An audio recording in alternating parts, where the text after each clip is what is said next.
BSc part third की आज की क्लास में हम न्यूक्लियर फिजिक्स में आगे के टॉपिक्स लेंगे। नाभिकीय विखंडन हम पढ़ रहे हैं, तो नाभिकीय विखंडन को आगे बढ़ाते हैं। आज हम पढ़ेंगे, आज का हमारा टॉपिक है स्थायी नाभिकों में आवेश वितरण। जो स्थायी नाभिक हैं उनमें आवेश वितरण किस तरह से रहता है। तो समान आवेश विस्थापन सिद्धांत के अनुसार जो उत्पाद नाभिक होते हैं, उत्पाद नाभिकों में के जो आवेश हैं उनके स्थायी जो नाभिक हैं उनके आवेश हैं समान दूरी पर उपस्थित होते हैं। तो ये हमारे पास जो है न्यूक्लियर विखंडन में जो है स्थायी नाभिक है। स्थायी नाभिक के आवेश हम लेकर के चल रहे हैं Z1 0 और Z2 0 के रूप में, और जो हमारे पास उत्पाद नाभिक है, उत्पाद नाभिकों का जो आवेश है वो हम Z1 और Z2 के रूप में ले रहे हैं।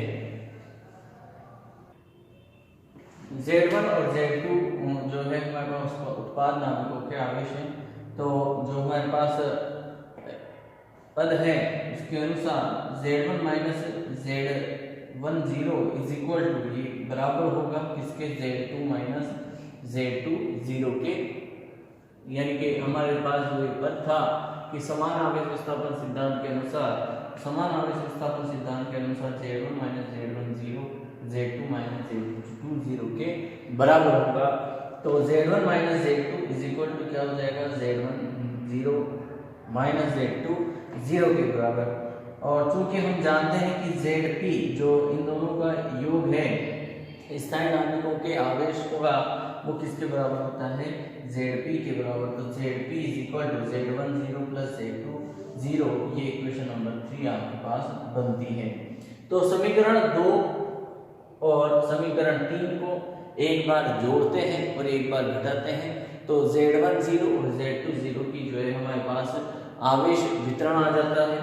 तो एक बार हमने जोड़ा समीकरण 2 और समीकरण 3 को, तो समीकरण 2 और 3 को जोड़ने पर Z1 minus Z2 plus Zp is equal to Z1 0 minus Z2 0 plus Z1 0 plus Z2 0 में मिलता है। तो Z2 0 और Z2 0 प्लस माइनस के हमने कैंसिल हो जाते हैं, और हमारे पास एट लास्ट जो है Z1 0 हमें फाइंड आउट होता है 1/2 Z1 minus Z2 plus Zp के रूप में। समीकरण 2 में से समीकरण 3 को घटाएंगे, तो समीकरण 2 में से समीकरण 3 को घटाने पर यहाँ Z1 से Z1 0 कैंसिल हो जाता है, और हमारे को जो पद मिलेगा वो मिलेगा Z2 0 के रूप में 1/2 Zp minus Z1 plus Z2 के रूप में, इक्वेशन नंबर 5। तो जो इक्वेशन नंबर 4 और इक्वेशन नंबर 5 है, ये दोनों इक्वेशंस जो है स्थायी नाभिकों में जो आवेश वितरण है, स्थायी नाभिकों का आवेश वितरण, स्थायी नाभिकों के आवेश वितरण को क्या करती है, प्रदर्शित करती है। स्थायी नाभिकों के आवेश वितरण को क्या करती है, प्रदर्शित करती है। अगला बिंदु लेते हैं हम स्वतः विखंडन। स्वतः विखंडन के बारे में मैंने आप लोगों को कल भी बताया था कि जो रेडियो एक्टिव नाभिक होते हैं वो अपने स्वतः ही उनमें विखंडन की प्रवृत्ति पाई जाती है। वो अस्थायी नाभिक होते हैं, तो अस्थायी नाभिक क्या करते हैं, स्थायी अवस्था में जाने के लिए अल्फा बीटा गामा या इलेक्ट्रॉन आदि का जो है उत्सर्जन करके और स्थायी नाभिकों की प्राप्ति करते हैं। तो इसलिए वो क्या करते हैं, स्वतः उत्सर्जन करके और स्वतः विखंडित होकर के अस्थायी से स्थायी अवस्था में को प्राप्त करते हैं। इस प्रकार के विखंडन को हम कहते हैं स्वतः विखंडन। तो स्वतः विखंडन में हम देखते हैं कि एक पेरेंट यानी कि जो पैतृक नाभिक है वो Za के रूप में है, यानी कि उसका प्रोटॉनों की संख्या Z है और उसमें द्रव्यमान संख्या A है। ये पैतृक नाभिक हो गया। पैतृक नाभिक स्वतः विखंडित होकर के Z/2 दो समान नाभिकों में वितरित होता है। दो समान प्रकार बिल्कुल समान जो है दो उत्तरी नाभिकों में क्या हो जाता है, रोटर न्यूक्लियस में विभाजित होता है, जहां आवेश का मान तो Z/2 और जो द्रव्यमान संख्या है वो A/2 के रूप में उनकी रहती है। अब इनके जो साम्य आनुभाविक द्रव्यमान है, साम्य आनुभाविक द्रव्यमान को फाइंड आउट करते हैं। तो साम्य आनुभाविक द्रव्यमान को फाइंड आउट करने के लिए सबसे पहले हम जो पेरेंट नाभिक है उसका मास फाइंड आउट करते हैं, उसका द्रव्यमान फाइंड आउट करते हैं। तो ये रहा हमारे पास जो पेरेंट नाभिक है उसका द्रव्यमान, ये प्रोटॉनों की संख्या और ये मास ऑफ प्रोटॉन, ये न्यूट्रॉन की संख्या, ये मास ऑफ न्यूट्रॉन, ये आयतन ऊर्जा, ये सरफेस पृष्ठीय ऊर्जा, ये आपकी कूलाम ऊर्जा होगी, ये आपके एंटीसिमेट्रिक एनर्जी और ये युग्मन एनर्जी का पद।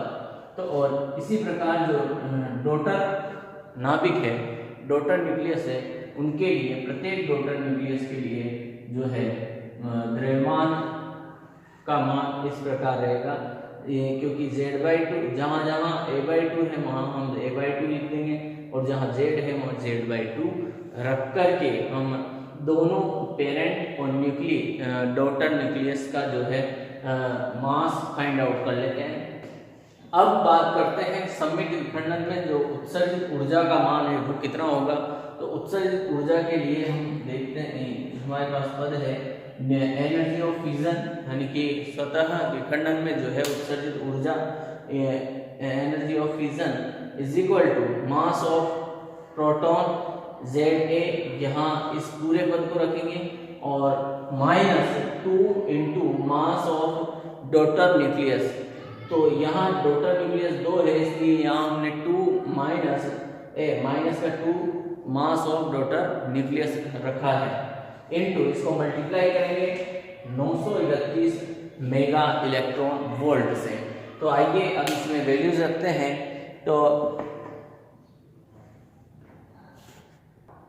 तो आइए इस पद में वैल्यूज रखते हैं। तो EF इज इक्वल टू सबसे फर्स्ट मास ऑफ प्रोटॉन, तो मास ऑफ प्रोटॉन की वैल्यू रखते हैं। तो Z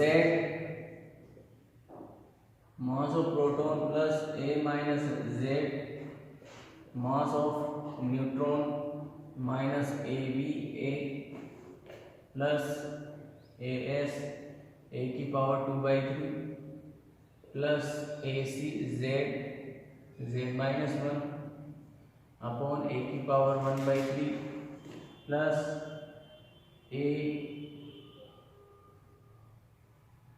antisymmetric energy A minus 2Z की power square upon A plus minus delta minus, अब ये 2 से मल्टीप्लाई है तो 2 इंटू माइनस का 2 इंटू सभी पदों को यहाँ रखेंगे तो 2 से ये मल्टीप्लाई होगा तो ये कैंसिल हो जाएगा। तो Z mass of proton minus A/2 Z/2, तो ये बनेगा आपके A minus Z mass of neutron minus यहाँ पर भी A प्लस AS/2 A/2 की power 2/3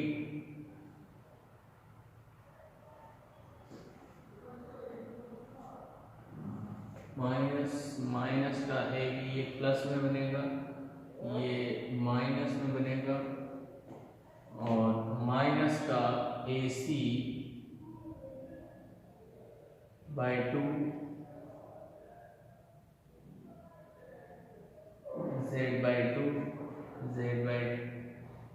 Z/2 minus 1 upon A/2 की होल पावर 1/3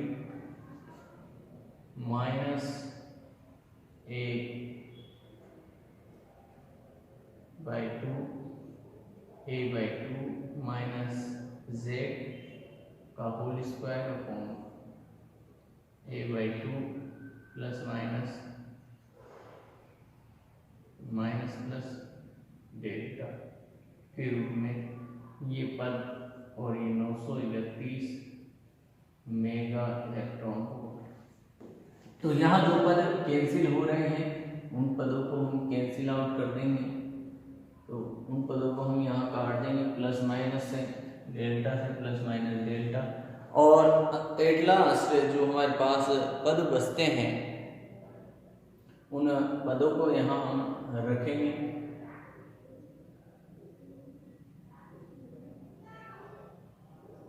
तो देखिए EF इज इक्वल टू यहाँ AS a की पावर 2/3 AS/2 1/2 की पावर 2/3 यहाँ हमारे पास बनता है। सॉरी यहाँ हम 2 से मल्टीप्लाई कर रहे हैं, तो यहाँ हमने AS यहाँ 2 से मल्टीप्लाई कर रहे हैं, सॉरी, तो इसको ये बनेगा 2AS और यहाँ पर भी 2 से मल्टीप्लाई कर रहे हैं तो 2AC ये बनेगा और यहाँ पर भी 2 से मल्टीप्लाई किया तो 2A के रूप में ये बनेगा। यहाँ हमने गलती कर दी थी तो इसको हमने वापस करेक्ट किया है, तो यहाँ ये पद हमारे पास बनेगा। तो अब हम जो है EF में वैल्यूज रखते हैं। अपने पास जो पेरेंट न्यूक्लियस है उसकी वैल्यू रख दी और जो अपने पास डॉटर न्यूक्लियस है उसकी भी वैल्यूज यहाँ हमने इसमें पुट कर दी है। तो वैल्यूज पुट करने पर ये सारी वैल्यूज हमने यहाँ रख दी। इसको कैलकुलेट करते हैं तो ये पद इससे कैंसिल हो जाएगा, ये पद इससे कैंसिल होगा, ये पद इससे कैंसिल हो जाएगा, ये इससे कैंसिल हो जाता है। और इसके बाद अन्य पदों को हम यहाँ लिखते हैं। तो यहाँ पर देखने पर कि ये जो AC Z वाला जो पद है यहाँ AA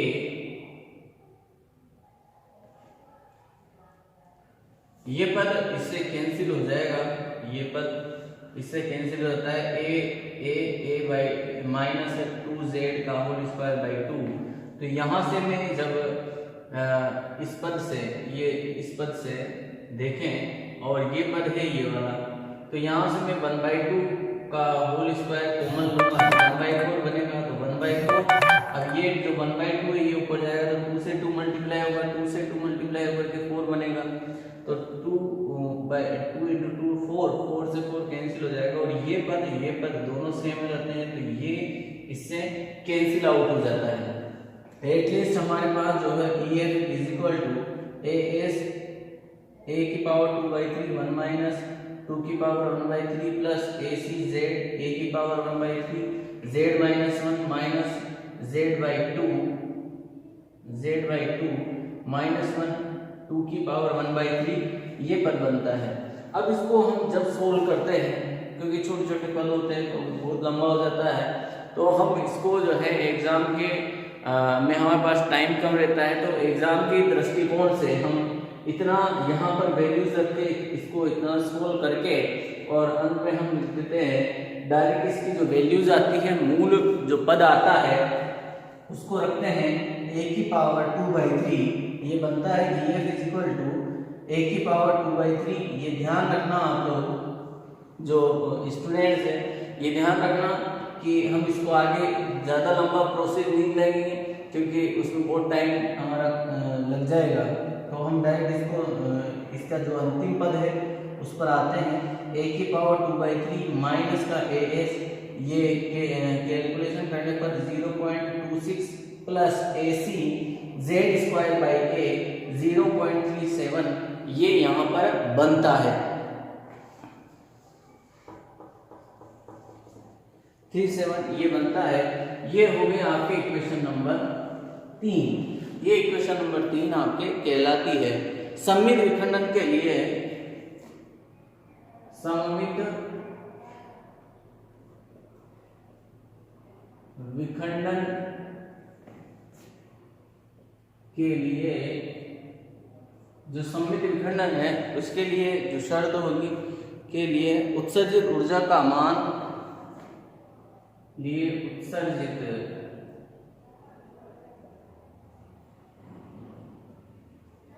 ऊर्जा का मान 0 से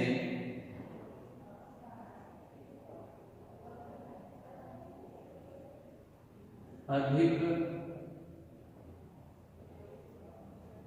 होता है, 0 से अधिक होता है, अतः EF is greater than to equal to 0।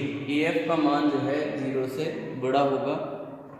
तो ये जो हमने EF की वैल्यू फाइंड आउट की इक्वेशन नंबर 3 से, तो a की पावर 2/3, ये आप लोगों को ध्यान में रखनी है। इक्वेशन नंबर 3 माइनस का AS 0.26 plus AC Z² A 0.37 is greater than equal to 0। ये 0 से बड़ी होगी, इसका मान किससे बड़ा होगा? 0 से बड़ा होगा। तो ये 0 से बड़ी होगी। अब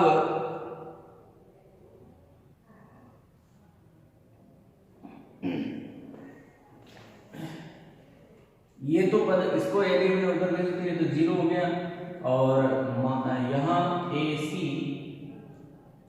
Z² A 0.37 is greater than equals to AS 0.26 के इक्वल ये इक्वेशन आती है हमारे पास। तो यहां से हम जो है Z² A की वैल्यू फाइंड आउट करते हैं। Z² A की A का जो मान है वो हम प्राप्त करेंगे। तो Z² A is greater than equal to AS upon AC। एक प्रकार से ये सर्वसमीका है। तो यहाँ AC कब कटेगा? जब मैं AC का दोनों तरफ भाग दूंगा। तो AC का मैंने दोनों तरफ भाग दे दिया, तो यहाँ बनेगा आपके पास AS अपॉन AC, यहाँ मेरे पास Z² A is greater than equal to 0.26 divide by 0.37। इस तरह से ये पद आपके पास तैयार होता है। तो जो AS है, ध्यान रखना, अब आप लोगों को ये दो पद ध्यान में रखने पड़ेंगे। AS यानी कि सरफेस एनर्जी में जो पद आता है कांस्टेंट टर्म, उस AS का जो मान है वो लेंगे हम 13 मेगा इलेक्ट्रॉन वोल्ट के बराबर। किसके बराबर लेंगे? 13 मेगा इलेक्ट्रॉन वोल्ट के बराबर लेंगे। इसी प्रकार जो कूलाम एनर्जी है, कूलाम एनर्जी के लिए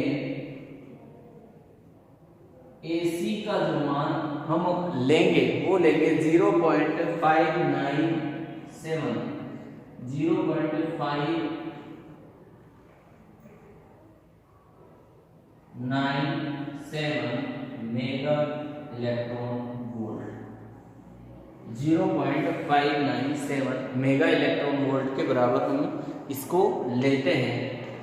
तो ये दोनों पद जब हम यहाँ रखेंगे इस इक्वेशन में, तो अपने को जो है Z² A की वैल्यू फाइंड आउट होगी, वो इस तरह से होगी।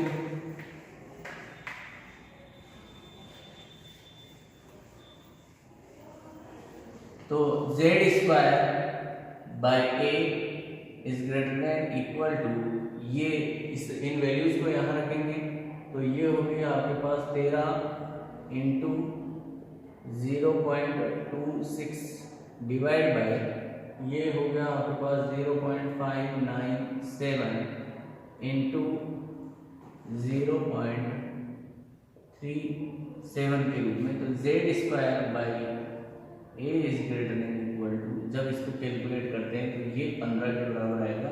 तो Z² A is greater than equal to आपको मिलेगा 15, यानी कि 15 से बड़ा। तो जेड स्क्वायर बाय ए का जो मान है, इस इक्वेशन से ये पता चलता है कि जो सममित विखंडन है, स्वतः विखंडन में की स्थिति में जो सममित विखंडन होगा उसके लिए जेड स्क्वायर बाई ए का जो मान है वो न्यूनतम कम से कम कितना होना चाहिए, 15 के बराबर होना चाहिए। जेड स्क्वायर बाई ए का जो न्यूनतम मान है वो 15 के बराबर होना चाहिए या फिर 15 से अधिक होना चाहिए, तब ही जो है सममित विखंडन की स्थिति हमें प्राप्त होती है। तो आज की क्लास में इतना ही पढ़ेंगे। नेक्स्ट क्लास में हम इससे आगे के पद देखेंगे। तो यहाँ हम एक और चीज ध्यान में देते हैं, थोड़ा सा रुक के। विखंडन में जो विभव रोधिका का योगदान होगा, तो विखंडन में जो सममित विखंडन है, अर्थात जो सममित विखंडन होगा वहाँ किसका योगदान होता है, विभव रोधिका का योगदान होगा। क्योंकि यहाँ हम कह सकते हैं कि जेड स्क्वायर बाई ए का जो मान है कम से कम कितना होना चाहिए, 15 होना चाहिए। 15 या 15 से अधिक होगा तब भी सममित विखंडन होगा। तो यहाँ एक तरीके से एक विभव रोधिका वर्क करती है। तो विभव रोधिका के बारे में कल नेक्स्ट क्लास में चर्चा करेंगे। आज की क्लास में इतना ही।